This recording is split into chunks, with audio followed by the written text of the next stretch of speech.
കടൽനിരപ്പ് ഉയരുന്നു. ഇത് ഭാവിയിൽ സംഭവിക്കാനിടയുള്ള ഒരു സാധ്യതയല്ല. ലോകമെമ്പാടുമുള്ള ഉപഗ്രഹങ്ങളും ടൈഡ് ഗേജുകളും പതിറ്റാണ്ടുകളായി രേഖപ്പെടുത്തുന്ന യാഥാർത്ഥ്യമാണ്. 1900 മുതൽ ആഗോള ശരാശരി കടൽനിരപ്പ് 20 സെന്റിമീറ്ററിലധികം ഉയർന്നു. എന്നാൽ ശാസ്ത്രജ്ഞരെ കൂടുതൽ ആശങ്കപ്പെടുത്തുന്നത് ഉയർച്ചയല്ല, അതിന്റെ വേഗമാണ്. കഴിഞ്ഞ 3 പതിറ്റാണ്ടിനിടെ കടൽനിരപ്പ് ഉയരുന്ന നിരക്ക് ഇരട്ടിയിലധികമായി. അതിന്റെ പ്രത്യാഘാതങ്ങൾ ഇതിനകം പല നഗരങ്ങളിലും പ്രകടമാണ്.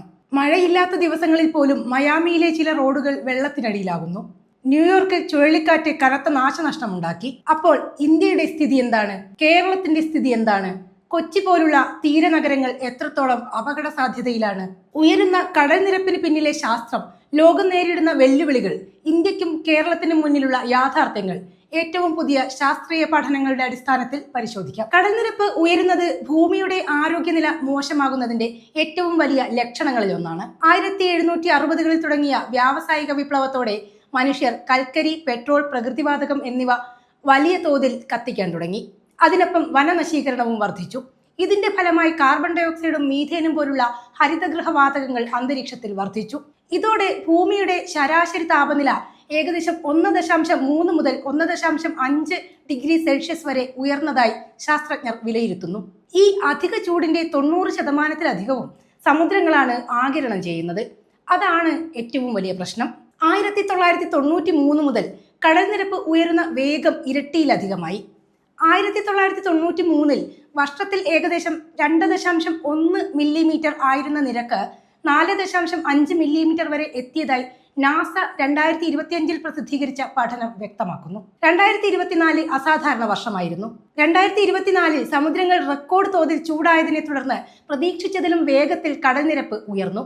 ആ വർഷം മാത്രം ഏകദേശം 5.9 മില്ലിമീറ്റർ ഉയർച്ച രേഖപ്പെടുത്തി. ഇതിന് പ്രധാന കാരണം ചൂടായ സമുദ്രജലത്തിന്റെ വികസനം ആയിരുന്നു. 2025 ഉയർച്ചയുടെ വേഗം താൽക്കാലികമായി കുറഞ്ഞു. ചിലർ ഇതിനെ പ്രശ്നം അവസാനിക്കുന്നു എന്ന രീതിയിൽ തെറ്റിദ്ധരിച്ചേക്കാം. എന്നാൽ നാസ വ്യക്തമാക്കുന്നത് മറ്റൊന്നാണ്. ലാ നിന പ്രതിഭാസം കാരണമാണ് 2025 ഉയർച്ച കുറവായത്. ദീർഘകാല ട്രെൻഡ് ഇപ്പോഴും ഉയരുകയാണ്. നാസയുടെ 2026 ഏറ്റവും പുതിയ കണക്ക് പ്രകാരം 1993 മുതൽ ഇന്ന് വരെ ആഗോള ശരാശരി കടൽനിരപ്പ് ഏകദേശം 10 സെന്റിമീറ്റർ ഉയർന്നിട്ടുണ്ട്. കടൽനിരപ്പ് ഉയരാൻ 3 പ്രധാന കാരണങ്ങളാണുള്ളത്. ഒന്ന്, തെർമൽ എക്സ്പാൻഷൻ. ചൂടാകുന്ന വെള്ളം വികസിക്കുന്നു. ഒരു പാത്രത്തിലെ വെള്ളം ചൂടാക്കുമ്പോൾ അത് വികസിക്കുന്നത് പോലെ സമുദ്രജലവും വികസിക്കുന്നു. കടൽനിരപ്പ് ഉയരുന്നതിന്റെ പ്രധാന കാരണങ്ങളിൽ ഒന്നാണിത്. രണ്ടാമത്തേത്, ഗ്രീൻലൻഡിലെയും അന്റാർട്ടിക്കയിലെയും മഞ്ഞുപാളികൾ ഉരുകുന്നു. ലോകത്തിലെ ഏറ്റവും വലിയ ശുദ്ധജല ശേഖരമാണിവ. ചൂട് കൂടുന്നതിനനുസരിച്ച് ഇവ അതിവേഗം ഉരുകുകയാണ്. ഗ്രീൻലൻഡിലെ ഐസ് ഷീറ്റ് പൂർണ്ണമായും ഉരുകിയാൽ കടൽനിരപ്പ് ഏകദേശം 7 മില്ലിമീറ്റർ വരെ ഉയരാം. അന്റാർട്ടിക്കയിലെ മഞ്ഞുപാളികൾ മുഴുവനായും ഉരുകിയാൽ അത് 50 മീറ്ററിലധികം ഉയരാൻ സാധ്യതയുണ്ട്. അത് നൂറ്റാണ്ടുകൾ എടുക്കുന്ന പ്രക്രിയയായിരിക്കാം. പക്ഷേ ശാസ്ത്രജ്ഞരുടെ ആശങ്ക മറ്റൊന്നാണ്. ഇപ്പോൾ തന്നെ ഉരുകുന്ന വേഗം വർദ്ധിക്കുകയാണ്. മൂന്നാമത്തേത്, മലനിരകളിലെ ഹിമാനികൾ ഇല്ലാതാകുന്നു. ഹിമാലയം, ആൽപ്സ്, ആൻഡീസ്, ലോകമെമ്പാടുമുള്ള ഹിമാനികൾ ചുരുങ്ങുകയാണ്. ഇത് കടൽനിരപ്പ് ഉയർത്തുക മാത്രമല്ല, ഏഷ്യയിലെ കോടിക്കണക്കിന് ജനങ്ങളുടെ ജലസുരക്ഷയെയും ബാധിക്കുന്നു. കടൽനിരപ്പ് ഏതാനും സെന്റിമീറ്റർ ഉയരുന്നത് പോലും വലിയ പ്രശ്നമാകുന്നത് എന്തുകൊണ്ടാണ്? വെറും 20 അല്ലെങ്കിൽ 30 സെന്റിമീറ്റർ ഉയരുന്നത് പോലും ചുഴലിക്കാറ്റിനിടെയുള്ള തിരമാലകളെ കൂടുതൽ അപകടകരമാക്കും. സ്റ്റോം സർജ് കൂടുതൽ അകത്തേക്ക് കടക്കും.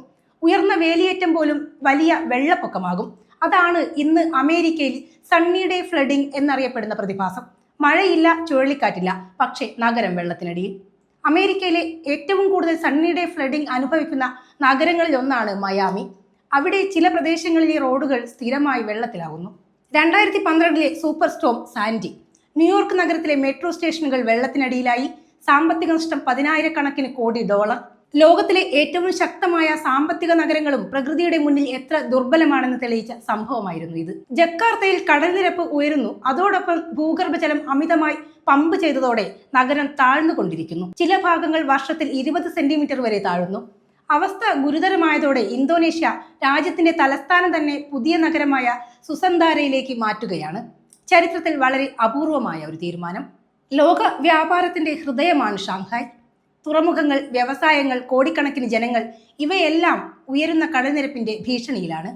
ഈജിപ്തിലെ ചരിത്ര നഗരമായ അലക്സാണ്ട്രിയ 2000-ലധികം വർഷങ്ങളുടെ പൈതൃകം. ഇന്നത് കടലാക്രമണത്തിന്റെ വലിയ ഭീഷണി നേരിടുന്നു. ഇന്ത്യക്ക് ഏകദേശം 7500 കിലോമീറ്റർ നീളമുള്ള കടൽ തീരമുണ്ട്. ഈ തീരത്താണ് വലിയ തുറമുഖങ്ങൾ, റിഫൈനറികൾ, IT നഗരങ്ങൾ, ആണവ നിലയങ്ങൾ, വിനോദസഞ്ചാര മേഖല, മത്സ്യബന്ധന ഗ്രാമങ്ങൾ, ലക്ഷക്കണക്കിന് കുടുംബങ്ങളുടെ ഉപജീവനം. അതുകൊണ്ട് കടൽനിരപ്പ് ഉയരുന്നത് ഇന്ത്യക്ക് പരിസ്ഥിതി പ്രശ്നം മാത്രമല്ല, സാമ്പത്തിക പ്രശ്നവും ദേശീയ സുരക്ഷാ പ്രശ്നവും ഭക്ഷ്യസുരക്ഷയുടെ പ്രശ്നവുമാണ്. കൊച്ചി എന്തുകൊണ്ട് കൂടുതൽ അപകട സാധ്യതയുള്ള നഗരമാകുന്നു? കേരളത്തിന്റെ സാമ്പത്തിക കവാടമാണ് കൊച്ചി. വല്ലാർപാടം തുറമുഖം, കൊച്ചി മെട്രോ, IT പാർക്കുകൾ, കായലുകൾ, താഴ്ന്ന പ്രദേശങ്ങൾ, ചതുപ്പുകൾ ഇവയെല്ലാം ചേർന്നതാണ് കൊച്ചിയുടെ പ്രത്യേകത. പക്ഷേ ഇത് തന്നെയാണ് വെല്ലുവിളിയും. കടൽ വെള്ളം കൂടുതൽ അകത്തേക്ക് കയറാം, ഭൂഗർഭജലത്തിൽ ഉപ്പ് കലരാം, മഴക്കാലത്ത് നദികളിൽ നിന്നുള്ള വെള്ളം കടലിലേക്ക് ഒഴുകുന്ന വേഗം കുറയാം, വെള്ളപ്പൊക്കത്തിന്റെ ദൈർഘ്യം കൂടാം. കേരളത്തിന്റെ തീരരേഖ ഏകദേശം 590 കിലോമീറ്ററാണ്. ചെല്ലാനം, ആലപ്പുഴ, ശംഖുമുഖം, പൊന്നാനി, ബേപ്പൂർ, വൈപ്പിൻ എന്നിവിടങ്ങളിലെല്ലാം വർഷങ്ങളായി കടലാക്രമണവും തീരശോഷണവും നേരിടുകയാണ്.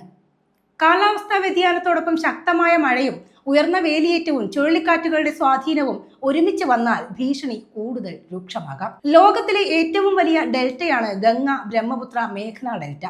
ഇവിടെ ചെറിയ ഉയർച്ച പോലും വലിയ ഭൂവിഭാഗങ്ങളെ ബാധിക്കും. പല ദ്വീപുകളും ഇതിനകം ചുരുങ്ങാൻ തുടങ്ങി. ആളുകൾ സ്വന്തം ഗ്രാമങ്ങൾ ഉപേക്ഷിച്ച് പലായനം ചെയ്യേണ്ട അവസ്ഥയുണ്ട്. ഇങ്ങനെ പലായനം ചെയ്യുന്നവരാണ് ലോകം ഇന്ന് പറയുന്ന കാലാവസ്ഥാ കുടിയേറ്റക്കാർ. ശാസ്ത്രജ്ഞർ ഇപ്പോൾ കൂടുതൽ ആശങ്കപ്പെടുന്നത് മറ്റൊരു കാര്യം കൊണ്ടാണ്. ഗ്രീൻലൻഡിലെയും അന്റാർട്ടിക്കയിലെയും ചില മഞ്ഞുപാളികൾ ഒരു ടിപ്പിംഗ് പോയിന്റിലേക്ക് നീങ്ങുകയാണെന്ന് നിരവധി പഠനങ്ങൾ മുന്നറിയിപ്പ് നൽകുന്നു. ഒരിക്കൽ ആ ഘട്ടം കടന്നാൽ പിന്നീട് കാർബൺ പുറന്തള്ളൽ കുറച്ചാലും ഉരുകൽ പൂർണ്ണമായി തടയാൻ കഴിയാതാകാൻ സാധ്യതയുണ്ട്. അതുകൊണ്ടാണ് ഈ ദശകം നിർണായകമാണെന്ന് ലോകം പറയുന്നത്. 2050ഓടെ തീരവെള്ളപ്പൊക്കങ്ങൾ കൂടുതൽ പതിവാകാം. ഇന്ന് 100 വർഷത്തിലൊരിക്കൽ സംഭവിക്കുന്ന വെള്ളപ്പൊക്കം ചില നഗരങ്ങളിൽ എല്ലാ വർഷവും സംഭവിക്കാം. ഉപ്പുവെള്ളം കൃഷിയിടങ്ങളിലേക്ക് കടക്കാം, കുടിവെള്ളക്ഷാമം വർദ്ധിക്കാം, തീരസംരക്ഷണത്തിന് വൻ നിക്ഷേപം ആവശ്യമായി വരാം.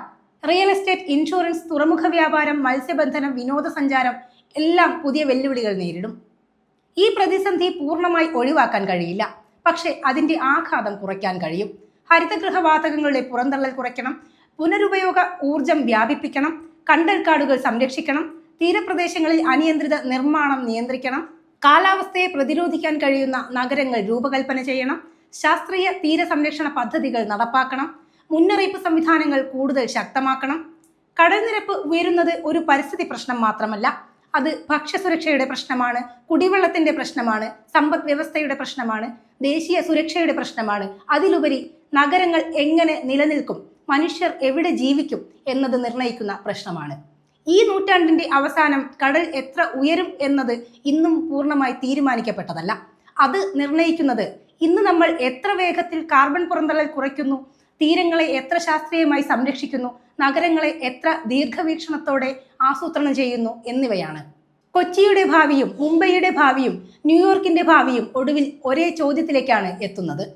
കാലാവസ്ഥാ വ്യതിയാനത്തെ ഒരു മുന്നറിയിപ്പായി മാത്രം കാണുമോ, അതോ പ്രവർത്തിക്കാനുള്ള അവസാന അവസരമായി കാണുമോ? കാരണം കടൽനിരപ്പ് ഉയരുന്നത് പ്രകൃതിയുടെ തീരുമാനമാണ്. അതിന്റെ പ്രത്യാഘാതം എത്ര വലുതാകണമെന്ന് തീരുമാനിക്കുന്നത് മനുഷ്യരാണ്.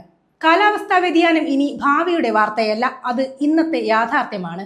കടൽ ഓരോ വർഷവും അല്പം കൂടി ഉയരുമ്പോൾ യഥാർത്ഥ ചോദ്യം കടലിനെ കുറിച്ചല്ല, നമ്മൾ എത്ര വേഗത്തിൽ മാറാൻ തയ്യാറാകുന്നു എന്നതാണ്.